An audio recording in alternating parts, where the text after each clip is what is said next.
이거 얼마면 돼요? 하나 내가 사드릴 테니까. 아, 학자님 이거 네. 오늘 좀 돈 들고 오셨나 봐요. 아, 그럼요. 아, 카드. 여기 어딘지. 여기가요. 한옥마을에 있는 부채문화관입니다. 우리 이한미 관장님 모시겠습니다. 역시 관장님답게 부채를 들고. 반갑습니다. 네. 이 부채는 무슨 부채인가요? 제가 어제 기생충 아. 수상 소식을 들으면서 예.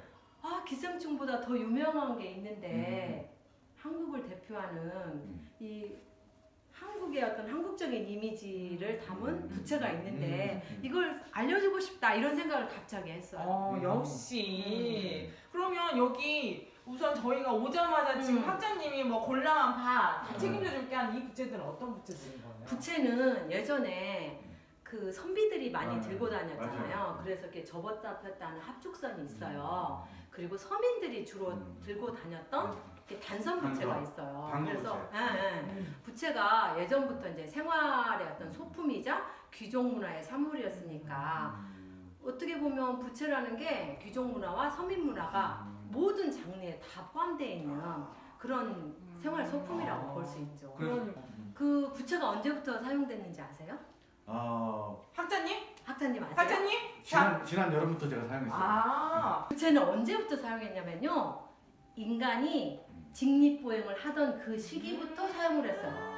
더워, 너무 더운데 어떻게 할 수가 없잖아. 그럼 가장 먼저 사용한 게 무슨 부채였냐면 송부채. 송부채. 역시. 그리고 인류가 종이를 발명하면서부터 이런 부채가 됐고 또 하나 자랑하고 싶은 게 대한민국에 유일하게 가장 좋은 종이를 만드는 게 어디예요? 전주. 여기 보면 한지등 있잖아요. 맞아요. 이 소품 하나하나가. 이 전주 한지와 이 아름다운 부채살이 만나서 전주 부채가 만들어진 거예요. 그래서 전주 부채는 정말 우리나라에서 극상품으로 홍보를 해야 될 제1호 명품인 거예요. 그러니까 명품 사실 하나 사드릴게요. 그러니까 명품 하나 하나 사세요. 명품 좋아하는 명품. 지금 여기 전시를 하고 있는 게 뭐냐면 네. 갑자기 입춘 대길이라고 하는데 입춘이 되자마자 추위가 왔잖아요. 우리가 추위를 한꺼번에 몰아내보고자 입춘 대방출 전시를 준비했어요. 그래서 이 부채에 그려진 그림 같은 것도 봄 같기도 하고. 화사한 봄을 가지고 와라라는 의미로 센터에 이런 그 초충도 하고 이런 노란 꽃들을 이런 부채의 그림을 그리는 걸 선면화라고 해요. 그러니까 예전에는 왜 선비들이 이 부채를 들고 다녔냐면 딱 이거예요. 자 보세요. 나는 이런 부채를 살 만큼 부자야. 지금 벤츠가 부자잖아요. 예전에는 이런 부채를 가진 사람을 부자라고 했어요. 간판이구나, 간판. 그러면서 이렇게 부채를 능력자 딱 사람. 들고 딱 하나 딱 서 있으면 나는 부자에다가 잘생겼고 돈도 많고 교양도 있어. 그러니까 하선생 나하고 연애해 볼래? 좋아요. 이런 거예요. 이런 거예요. 이 전시도 하고 판매도 하고. 골라보세요, 명랑소녀. 네. 이거 네. 막 이렇게 들어봐도 돼요? 들어봐도 되는데 뭐 장갑 끼고 들어봐야 될 것 같아. 애인을 만지듯이. 애인을 만드듯이. 그런데 이렇게. 이렇게.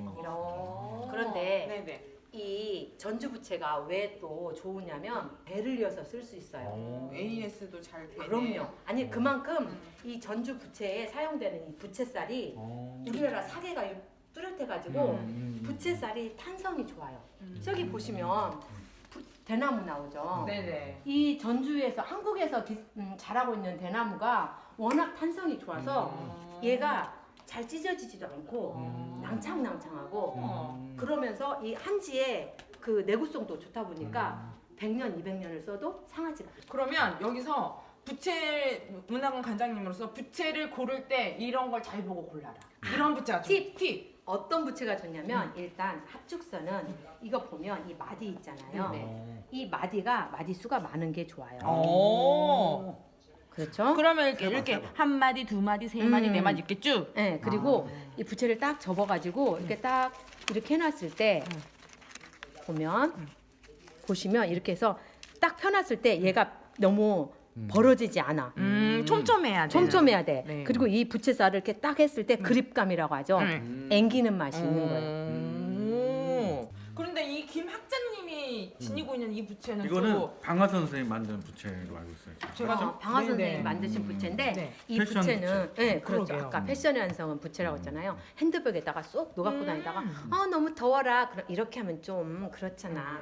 이렇게 아 우아해. 부채족들 엘레강스하죠. 부채족들을 이렇게 부채하는 거구나. 방화선 선생님은 이 쪽물이라고 그러잖아요. 네, 네. 이 쪽물을 굉장히 다양하게 선생님이 연구를 하셨어요. 저는 이 부채예요. 너무 색깔 예쁘죠? 네, 이 부채요. 밭조선. 네. 어떻게 이렇게 아름다운 색깔을 만드실 수 있는지. 이거 선녀들이 붙였다는 그 부채 아닙니까, 학자님? 그러면 하선녀십니까? 네, 그렇죠. 아, 하선녀. 선녀들이 붙였다는 그 부채예요.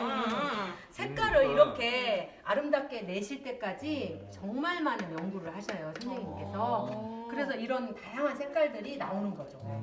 자, 이 부채는 보통 부채를 한국화만 그린다고 생각하잖아요. 근데 이 부채는 판화예요. 그래서 진짜 현대적이고. 에디션이 있어요. 이게 오. 20개를 제작해서 그중에 첫 번째 작품이거든요. 판화로 만든 거예요. 그러면 20개 중에서 첫 번째. 첫 번째. 그러니까 19개 아직 남아 있다는 거네요. 팔렸죠. 솔드아웃입니다. 오. 자, 부채 자랑 엄청나게 해주셨는데 부채 문화관 자랑도 조금 해주세요.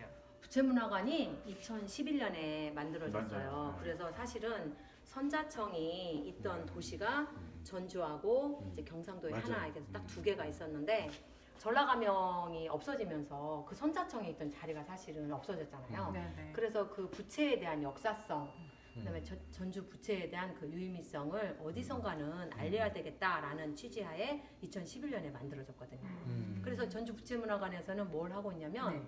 장인들이 사실은 열심히 작품 활동을 하시지만 홍보나 마케팅을 못 하세요. 그래서 저희는 중국산 부채나 이런 부채는 판매하지 않고 오로지 국가무형문화재나 지방문화재 선생님들의 부채를 여기에서 신작 전시를 매년 해요. 오. 그래서 선생님들의 신작을 보고 싶으면 무조건 여기에서 오시면 돼요. 신작을 통해서 발표된 작품들을 여기에서 판매를 해드려요, 저희가. 그리고 또 한 가지는 각종 매체를 통해서 선생님들을 홍보를 해드려요. 전시부터 홍보까지 모든 걸 다 마케팅까지 다 해드려요. 왜냐하면 저희가 생각할 때 장인분들은 오로지 작품 활동 그 자체에만 그쵸. 몰입해야 된다 이렇게 그게 생각을 맞죠. 하고 있어요. 이제 두 번째는 저희가 부채를 직접 만들 수는 없잖아요. 그러면 만들어보는 작업, 그 다음에 또는 체험하는 거. 아까 그 선면화에 그리는 작업 네네. 이런 작업들을 저희가 해볼 수 있도록 체험을 이런 식으로 와. 와. 일반인들이 피카츄. 와 이건 내가 한 거예요? 네. 무민 핀란드 아이죠? 핀란드 캐릭터 무민. 이렇게 세계적이다. 외국인들이 와서 이렇게 그림을 그려가지고 가져가세요. 오. 그러면서 진짜 기념품이 되겠다. 네네. 근데 이 부채가 비록 이제 접선이긴 하지만 본인들이 이걸 가지고 가서 여기다가 시그니처 서명까지 해가지고 가져가요. 그러면 저희가 뭐라고 하냐면 당신은 오늘부터 선면화 작가가 되었습니다라고 설명을 해드려요. 그럼 무슨 의미냐? 그러면 부채의 그림을 그리는 그 순간 당신은 이미 작가다 이렇게 설명을 해서 외국인들이 필수 코스로 들리는 것이 이 선면화 체험이에요. 와 옛날 부채들이 많구나. 여기 뭐 자수부채. 와. 혼례를 올릴 때 신부가 사용했던 부채. 네. 역시 그래서 예쁘네요. 네, 이러니까 자수노화. 부채를 만들 때 굳이 종이로만 하지도 않고 비단선이라든가 그다음에 여러 가지 엄청나네. 자수로 해서 이렇게 만들기도 하고요. 네. 그다음에 예전에 그 아까 말씀드렸잖아요. 인류의 탄생과 더불어 부채가 만들어졌다고 손부채가 안 될 때는 새 깃털로 모아서 부채도 만들기도 했어요. 네. 이 부채도 뭔가 이 나뭇잎 같고. 무슨 모양 같아요? 연꽃. 어.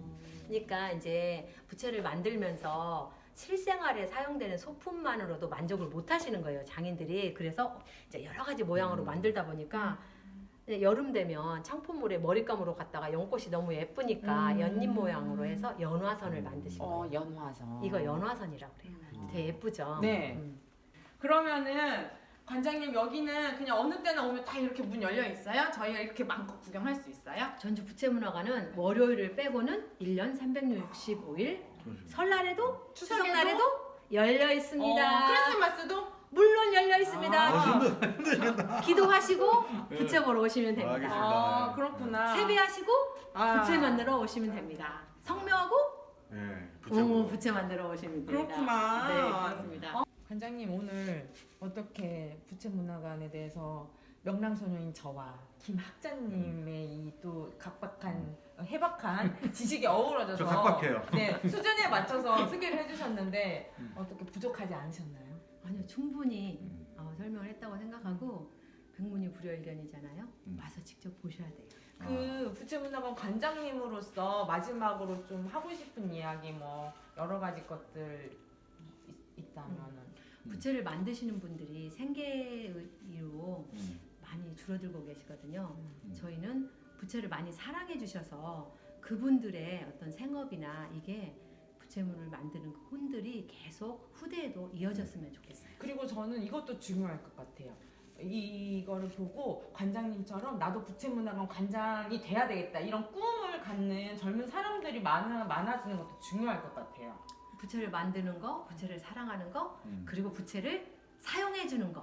부채를 세 사용해 가지. 주는 그래서 저도 이제 여기서 가장 예쁜 저 오늘 학장님의 카드 가져오셨다고 하니까 할부되죠? 네네. 그 관장님 추천해주는 가장 고급스러운 부채 저한테 잘 어울리는 부채 하나 이렇게 장만해가지고 이제 뭐 이렇게 얼굴로도 저기 달고 체험은 얼마죠? 체험 다리마던데? 그렇게 체험 해서 만 원? 제가 진짜요? 저 체험하는 거 봤는데 이게 없더라고 이게. 제가 좀 고급스럽잖아요. 이런 거. 그 그리면 돼요. 그리면 많이 그리면 돼. 그렇게 해서 저희 다음에 또 놀러 오면 네네네. 항상 열려 있습니다. 네. 네, 빨리 고르세요. 네. 네. 부채를 네. 일단 그럼 저희가 여기 의- 마무리를 짓고 의자도 되죠? 제가 저기 그 많은 작품 봐놨어요. 네. 네네. 네. 네. 얼굴 가리고 하죠. 네. 아니, 얼굴 보여줘야죠. 그러세요. 전 가릴 거예요. 자, 오늘도 네. 즐거웠고요. 안녕! 다음에 또 안녕. 만나요. 또 만나!